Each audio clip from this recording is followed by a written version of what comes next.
The nuclear sector is poised for perhaps its biggest IPO in maybe years. And you may be wondering what advanced reactor company is coming onto the market with fresh ideas and going to shake up the industry? Maybe a sodium fast reactor or a high temperature gas reactor. Maybe a company with reprocessing to close the fuel cycle. Or maybe something truly exotic like some fusion company. Well, it's none of those because it's Holtec.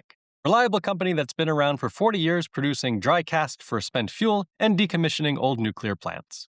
We'll get to it in a minute, but there is a lot more to Holtec than just these two legacy applications. Barron's is reporting that Holtec is targeting one of the biggest IPOs in the nuclear industry in years, targeting a value of over $10 billion. The CEO says that he's targeting to sell about 20% of the company's shares to the public. But what makes this unique and somewhat strange even is that Holtec, unlike a number of other companies that have gone public recently, Holtec actually makes money, with annual income of over $500 million per year. And if the company does proceed to sell about 20% of its shares at a $10 billion valuation, that means that they could have a capital raise of about $2 billion to finance their other ongoing activities. And it's worth taking a look at what those activities are, because although Holtec has done traditionally decommissioning and spent fuel activities, over the last couple of years they've greatly expanded into other areas. The most notable being the attempted restart of the Palisades nuclear power plant in Michigan, a single 800 megawatt pressurized water reactor that was shut down in 2022. And after the plant was shut down, Holtec did acquire the unit.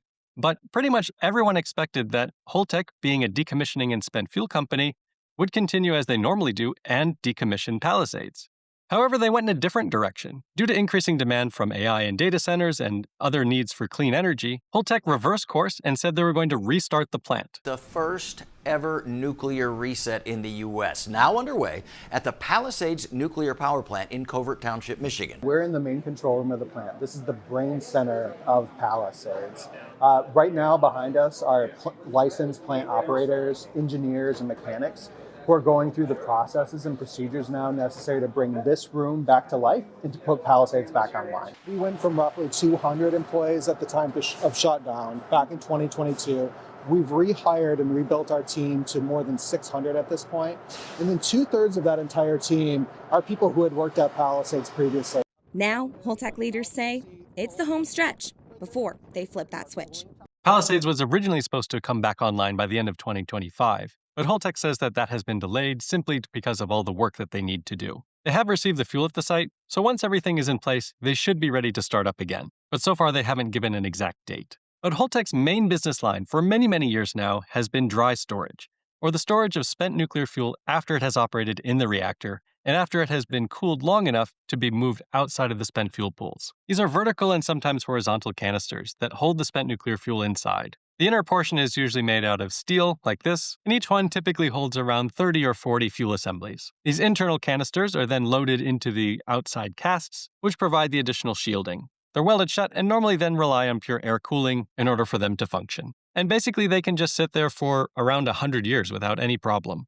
Holtec has also been involved in decommissioning, and they took over the Pilgrim plant in 2019, and they'll be responsible for eventually returning that site back to a greenfield, meaning it will be as though there was never a nuclear plant there at all. But despite dealing primarily with spent fuel and dry storage and decommissioning of plants, Holtec has recently moved into other areas, including everybody's favorite small modular reactors. They've been working on the SMR 300, which, as the name implies, is about a 300 megawatt electric pressurized water reactor plant. So it's really just a small version of the existing pressurized water reactors that we have operating in the US. It's not like some of the other startup companies that are trying to build fast reactors or sodium reactors or high temperature gas reactors. It's really a traditional type of reactor. But that doesn't mean it's an easy job. Designing and building a new reactor is very different from managing a decommissioning site or spent nuclear fuel. And the SMR 300 is an evolution from Holtec's earlier design, the SMR 160, an earlier reactor roughly half the size of the SMR 300. And while Holtec did submit pre-application reviews to the NRC for the SMR 160, it is noted that that work has been suspended since December 2023.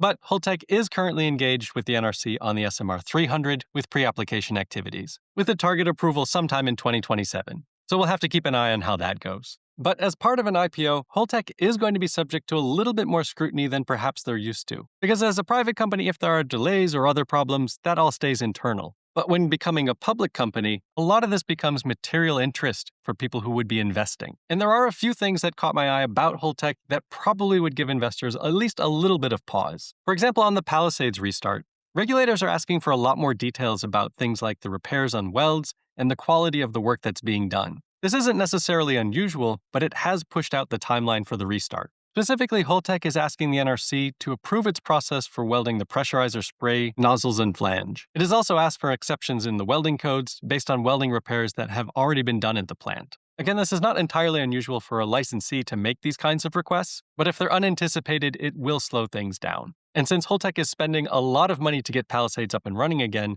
every day of delay does add additional cost. Another area that Holtec has been having regulatory difficulty is with its Indian Point decommissioning. The 2-unit plant located in southern New York shut down around 2020, and Holtec has been handling the decommissioning. And there has been a disagreement about the discharging of radioactive wastewater into the Hudson River. And while that may sound nerve-wracking, the actual dispute is between the state-level control in New York and the Federal Nuclear Regulatory Commission and Environmental Protection Agency, who has jurisdiction about setting what kind of limits. But it does mean that Holtec has to try and navigate these multiple regulatory systems in order to be able to continue with its work. And another issue that Holtec has had is that it faced a $5 million fine in New Jersey. Camden-based firm Holtec International will pay a $5 million fine to the state in exchange for avoiding criminal charges over a tax credit dispute, according to the Attorney General's office. Holtec received one of the state's biggest tax incentives in history to relocate to Camden, but authorities accused the nuclear energy company of falsifying documents in 2018 to cheat the program. Holtec denies any wrongdoing. They had received the largest tax break in New Jersey history, $260 million in 2014. They basically conflated their dealings with a partner. They misrepresented their financial input from this other company in a way that would inflate their revenues or inflate what they had to qualify for a larger tax break. And in essence, they qualified for a tax break that was twice as big as what they should have gotten. This company is going to be one of many that are looking for public subsidies as we sort of re-expand our commitment to nuclear power in coming years, as we try to re-expand. And they're on the forefront of that. They've got technology. Their role is going to increase, but they're going to have to do it with public subsidies. And there's going to be increasing pressure on the public subsidies to go to a company is of good character.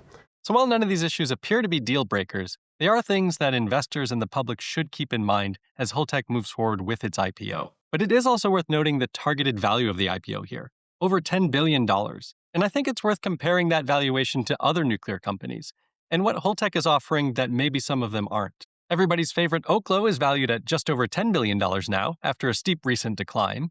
Oklo, of course, the sodium fast reactor developer that so far hasn't actually built any reactors, but is looking somewhat promising to power things like data centers. And another, of course, is NuScale, a small modular reactor developer, at around $5 billion. NuScale is currently the only small modular reactor developer that does already have NRC approval.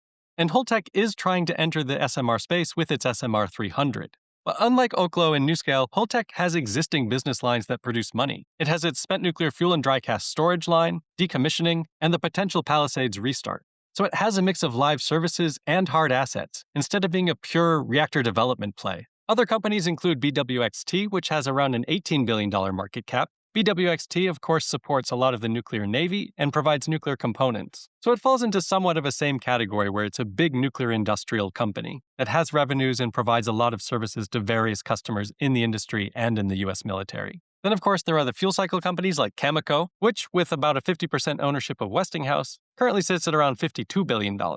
Cameco mostly focuses on fuel cycle services like uranium mining and conversion, and Westinghouse is a well-diversified company focusing on services, fuel, and new reactors.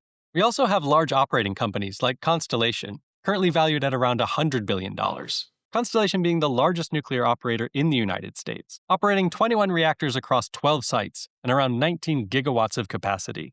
Certainly much more than the Palisades restart at around 800 megawatts. But it seems Holtec is trying to take a very broad approach to what it wants to do in the nuclear industry. Instead of focusing on waste and decommissioning as it has traditionally done, it now seeks to also be an operator, an SMR designer, as well as those legacy fuel activities, which then maybe a $10 billion valuation does make sense. It has some long-term development plays, as well as bringing reactors online and continuing its existing business lines. But on the other hand, is it spreading itself too thin? It's very difficult for a single company of Holtec's size to try and manage to do all of these activities, especially since some of them, it hasn't really been doing them that long. We've been critical on this channel before of other nuclear startups that lack experience in being able to bring new reactors to market. And although Holtec does have a significant amount of nuclear experience, it is in a different area. So will that translate into success in all of these other areas as well?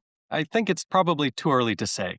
The Palisades restart looks very likely to happen. And that will probably be our first indication of, can Holtec successfully transition from a waste company into a nuclear operator? And is that something that investors will ultimately reward? If you found this video interesting, please do consider subscribing to the channel. It does help out enormously, and you get to stay up to date on all the things happening in the nuclear industry just like this. So thank you very much for watching, and I'll see you in the next one.